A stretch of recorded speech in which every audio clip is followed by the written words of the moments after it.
50 years. I was raised here. My family, my children, I raised them here. I think it's something I've wanted to do for quite some time, is run for city council. Mm-hmm. And I think at this time is the proper time for me to run. Why is that? Just the time frame in my life. I have plenty of time to use for the city. Mm-hmm.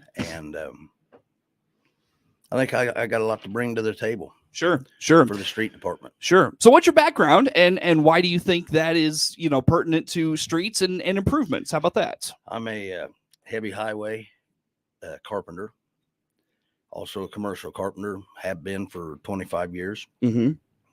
And I think with the background that I have in road and infrastructure, be a pretty good asset to the city. Sure. So what do you see locally as it relates to your background that you could bring to the table and that would benefit the city? Working with people is a big one.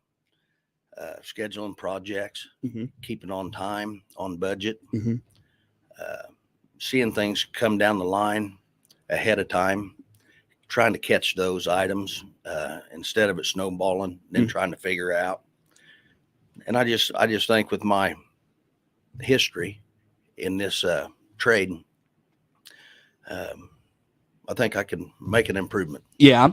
Now with streets, people drive down whatever street. I mean, take your pick in Clinton, and likelihood of you running into a pothole or an area of the town that's been filled with whatever the blacktop is or whatever that substance is, they fill those things. I mean, you're more than likely going to run into that. I mean, a lot of people would offer their complaints about the condition of the streets and those sorts of things. But then you hear from the city side of things, well, we don't have the money, we only have a certain amount we can dedicate to it each year, those sorts of things. Your thoughts on that? In a perfect world, we'd all like to have brand new streets in the whole community. Well, it's not reality. But using the assets that you do have and the money mm-hmm. that you have available for that, and getting the best bang for your buck. Mm-hmm.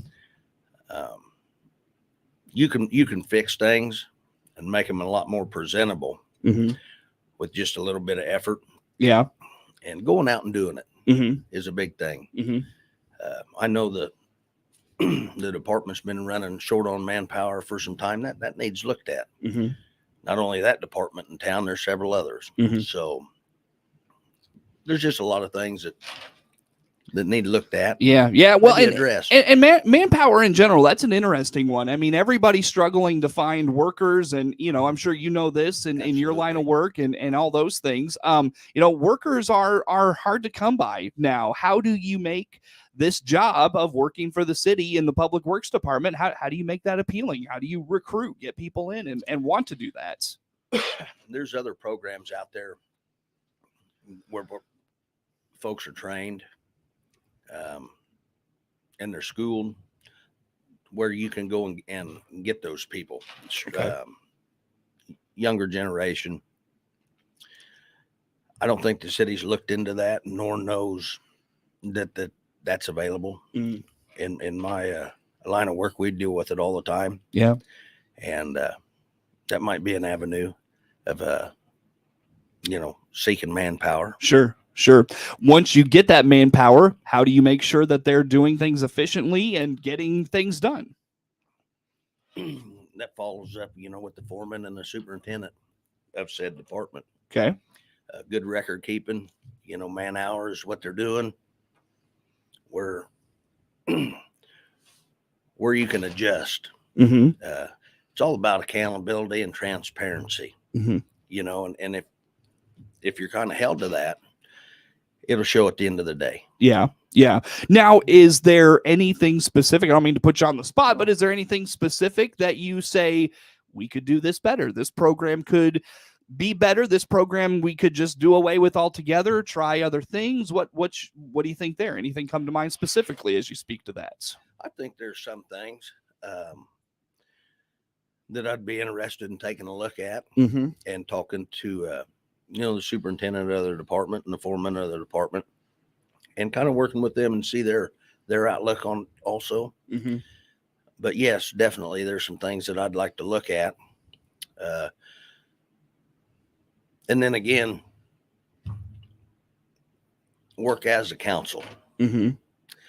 and discuss the issues at hand Mm-hmm. Before major decisions made. Yeah. Yeah. So when it comes to working with those individuals, I venture a guess you're going to hear a lot of, well, we've done it this way. It's worked this way, or it's worked. We've done it this way for so long and it works. We don't need to change it. How about that idea? Change is good to an extent. Mm-hmm. I'd kind of disagree with that idea. Just because you did it one way and it's worked all this time, there's newer ways, or there's better ways, Mm-hmm. more efficient ways. Mm-hmm. I say look at it, try it, Mm-hmm. see if it doesn't, in the end result, save you man hours and save you dollars. Yeah, for sure. These seem like things you're going to have to get the council on board with, because I venture a guess a lot of things maybe you're talking about would have to go through a council for whether it's an amendment change, ordinance change. Is that fair to say, or am I off a little bit there? Well, on day-to-day activities, not so much an ordinance or an amendment, but yeah, if things are changed, you will have to work with the council. Yeah. Yeah. Speak to that a little bit, working with your fellow council members. How about that? Oh, I'm fine with that. Okay. I do it all the time. This isn't the only board that I sit on. Mm-hmm. What else do you do as it relates to community service? If you don't mind me asking, I guess. I help behind the scenes at the American Legion. Okay. There's quite a few other ones that I help with. The Eagles there in town. If they ask me to do something, I'll do it. Okay. Gotcha. I prefer to help where I can, when I can, especially if somebody asks. Yeah. Our guest in studio, by the way, Seth Redington, is a candidate for city council running for the office of Commissioner of Streets and Public Improvements. We talk about public improvements, Seth. Obviously, I'm sure things like community blight come up and beautification and those sorts of things come up. Beyond just street work, what comes to mind for you there? Anything you're passionate about as it relates to improving the beautification of the city? Yeah, it's even though you're on the council and I'm running for streets, parks, there's a lot of people in this community that go to the park, relax, enjoy it. The children go, and it's a great thing. They did one down at Downey Park, redid it last year. And it's got a lot of use. My kids love going there. Kiwanis Park, I drive by it daily. Going to and from my house. And the splash park, the water park, the kids really enjoy, and they spend a lot of time, and it's a good thing. See of improving things, making it a little better, keeping up on what we have. Maintenance is a big thing. Just because you buy something and you own it and you set it there, it's no matter what it is, it still needs maintained. Right. For down the road. And that's one thing, whether it's vehicles or buildings or parks or whatever, that's another thing to look at. Yeah. And I'll confess, I'd love to see more things like this sounds probably outlandish because, we may not have the space for it and things like that, but like walking paths, bike paths, things like that, places we can go to. We don't just have to walk down the side of the street and worry about, cars coming each way and all those things. It'd be nice to have a dedicated spot for things like that. I know that's been looked at in the past and for whatever reason hasn't come to fruition, but your thoughts on those types of things? I think it's a good time to ask. See about the revenue. I know there's tons of grants out there. In fact, I was reading just a few weeks ago that the state of Illinois turned quite a bit of money loose in the form of grants for parks. Right. Petersburg, Springfield, Champaign, Decatur. There was a lot and there were some small towns in there too. $600,000, I want to say, was the number that a lot of them got. And some of them were 140 to 160. I'd have to go back and look at the exact numbers, but that was roughly the ballpark. Right. my question is, did we try for those things? Yeah. I would like to know that too. It's tough right now with the city not having an administrator or economic developer Mm-hmm. To get those things done. Yeah, It's putting them in a pinch, Mm-hmm. and I understand that. And maybe some things are falling through the cracks, Mm-hmm. you know, and opportunities are missed. Mm-hmm. Ultimately, it's a disappointment to the town, you know, because, you know, maybe we could have filed for that or filled out a grant application. And and if it did, that's fine. Maybe next time. Is it fair? Is it fair to say your perspective is you'd be a fresh set of eyes to notice those things falling through the cracks, opportunities we're not catching and we maybe should? How do you feel about that particular assessment? I think so. I think that the council's been there quite a while, mm-hmm. as a mass, and it just becomes day to day, mm-hmm. you know. Mm-hmm. And if you have somebody, it becomes routine type of stuff. Yes, sure. If you have somebody come in new, they got a different outlook. Mm-hmm. You know, look at things a different way. Sure. And able to maybe bring some different opportunities to the table. Definitely. Bring it awareness. Yeah. Seth, I look at the clock. Let's take a time out. We'll come back with some more. Seth Redington, our guest in studio today. He is running for the Clinton City Council. Commissioner of Streets and Public Improvements is the position he is seeking in the April election. More with Seth Redington on the WHOW Morning Show.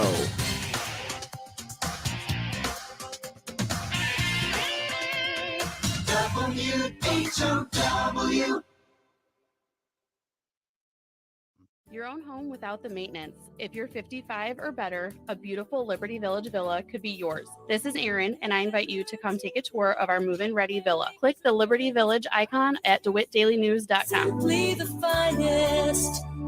DeWittDailyNews.com is the area's leading local news source 24 hours a day, 7 days a week. Get the latest local news, obituaries, police splatter, weather forecast, and more with no paywall. Head to DeWittDailyNews.com to get the local information you need to know. There's nothing like hearing the songs you love on local radio with no subscriptions and no monthly fees. But there's a new bill in Congress that could stop the music. If passed, this bill would tax your local radio station simply to play the music you love. Text LOCAL to 52886 and ask Congress to support local radio stations. Help us keep you connected to the music, local news, weather, and traffic that you need each day. This message furnished by the National Association of Broadcasters. When weeds and grass put up a fight, do more than fight back. Go for the knockout. The Impact family of corn herbicides are trusted across the nation to go toe-to-toe with tough yield-robbing grass and broadleaf weeds and come out on top. Plus, with tank mix flexibility and a wide application window, there's an Impact family product that can punch out almost any situation. To knock weeds out, fight with Impact. Explore the entire family of fighters at fightwithimpact.com. Hey, this is Todd Gleason from Illinois Extension here with a time change for our daily market report on WHOW. You can now catch our daily review of the commodity markets at 5:06 on all of WHOW's many platforms. You'll still hear all of our commodity analysts and weather professionals each afternoon, but at a brand new time. And you'll still hear the weekly wrap-up of the commodity markets right here on WHOW when Commodity Week airs Saturdays at 8:30 a.m. Remember the time change for the daily closing market report on WHOW at our new time, 5:06 p.m. weekdays. Your friend in Central Illinois, WHOW. Once again, good morning. Thanks for being with us. I'm your host today, Seth Lawrence. The WHOW Morning Show streams to Facebook and YouTube, brought to you by Peterson Insurance, your Pekin Insurance agent in Clinton. Again, my guest in studio this morning, Seth Redington. He is running for the Clinton City Council, Commissioner of Streets and Public Improvements. We spent the first segment, Seth, talking a lot about obviously what you would be doing in your role as Commissioner of Streets and Public Improvements. Beyond that, speak to what you know about the learning curve of being a city council member, the other things that come with that role, like things like understanding the budget, maybe other issues that your fellow council members bring to the table and trying to understand what they are advocating for and the policy that they want to bring forward. How about some of those things that you would have to take on? Yeah, I think policies, things that others want to change, it'll all be looked on in a individual basis. Budgeting and things like that. You're correct. As taxes come in or monies become available, it's earmarked for a certain purpose, Mhm. and it has to be used for that. Mm-hmm. And that's where you try to get the best bang for your buck Mm-hmm. for whatever cause that is or purpose. But just in general, I think with my background, working with committees and things like that, keeping track of your revenue, Mhm. what you have coming in, what you have coming out, Mm-hmm. try to best use it. Mm-hmm. I think I have something to offer. Yeah, there. yeah. I don't mind admitting I have a great deal of trust for Tom Edmonds and Clinton Lichtenwalter, Mhm. in the city council and in city hall in that realm. So I guess speak to just kind of that overview of, making sure things are, in line with that trust of those, the individuals in those roles, whether it's Tom, Clint, someone else. How about Yeah. that? No, I think they've done a good job. Mm-hmm. That's their job is finance Mm-hmm. and to make the budgets and to look into that. But I think also as somebody running for office for a department, they have a knowledge of that department, Mm-hmm. what they need. So then you can go and say, hey, this is what we need. Maybe we don't need this. What's important and what's not. Yeah, prioritizing. Then you can work with your finance and say, hey, this is what we have. Mm-hmm. What can we do? Yeah, yeah. Where can we cut over here so we can have a little bit more over here because we need it this year for over here. Yeah. It's all about, how you approach things. Mm-hmm. Yeah. And look into the situation. Yeah. I think. Again, beyond the purview of streets and public improvements, any other issues at a city level, council level that's catching your eye you want to talk about? Anything of note No, that the city could do? not at this time. I just think that no matter what form of government you have, there should be a form of transparency. Mm-hmm. And I just feel that that's the way that I live, and I think it's just best that way. Mm-hmm. Sure. If anybody has any questions that they ask, be upfront and honest about it and open. And move on. How do we improve transparency from your perspective at the council level? There again, if people ask questions, answer them. Mm-hmm. If things are brought to light, address it. Mhm. Hit it head on. Yeah. Very good. Seth, I've got a couple of minutes here with you. Come April, what is that? April 4th, I believe is April 4th, the election. Yes, Folks see your name on the ballot. Give us your, 2-minute pitch on why they should vote for you. There again, I've lived here 50 years, lifelong resident. My parents lived here, my children. I think it's a great community. Has been for me growing up, and I think in the future it will be. Mm-hmm. I feel that it's my responsibility, to run. Mm-hmm. Somebody has to do it Mm-hmm. and take their time to do it, to try to make something better. Sure. And that's the reason why at this time I wanted my name on the ballot, run for election, Mm-hmm. and just to improve the city a little bit. Mm-hmm. You mentioned you have considered this before, and it seems like the timing is right for you. As you have pondered candidacy over the years, have the reasons changed at all for you? Have the issues that you see, going on in the city, have they changed? Like, talk about that dynamic over time as you've pondered this. No, it's I'm running for the same reason, or thought about, running for the same reason. Mm-hmm. Not so much specific issues, but there again, you get the same routine day in and day out, that this is what we do. And Mm-hmm. there again, somebody new with a few new ideas, I think we can change it up and make things better. Sure. Very good. Are you on, if you don't mind me asking, are you on social media, the World Wide Web? Folks can reach out to you, speak to you about ideas. Have folks, talk to you about what's going on, for your candidacy. How about reaching you and those sorts of things? Yeah. My phone number is readily available. Mhm. I do have a Facebook page. I'm not very active. Okay. But I do check it. Okay. I have Messenger. Yeah. Shoot me a text. Okay. You know, if something's wrong, call me. Yep. If I'm working or I have something going on right at that moment, I might not take the call, but I'll call you back. Yeah. Well, I've always been one. I might not have the answer for you right now, but I'll get back with you. Yeah. It might not be the answer that we want to hear, Mhm. but I'll look into it and guarantee to get back with you. Sure. Well, I appreciate you getting back to me, Seth, on this and getting in studio with us. It was good to have you, and we wish you the best of luck on April 4th. Thank you, Seth. Yeah, thank you. That again, Seth Redington. He is running for the Clinton City Council, Commissioner of Streets and Public Improvements. Our guest in studio. Again, the morning show streams to Facebook and YouTube, brought to you by Peterson Insurance, your Pekin insurance agent in Clinton. Of course, we stream live online all the time at DeWittDailyNews.com. Network news on the way and more to come on the morning show on WHOW.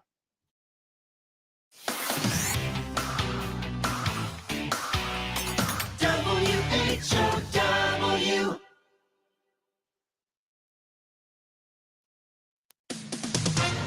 With SRN News, I'm Jeremy House in Washington. The battle between the U.S. and China over TikTok is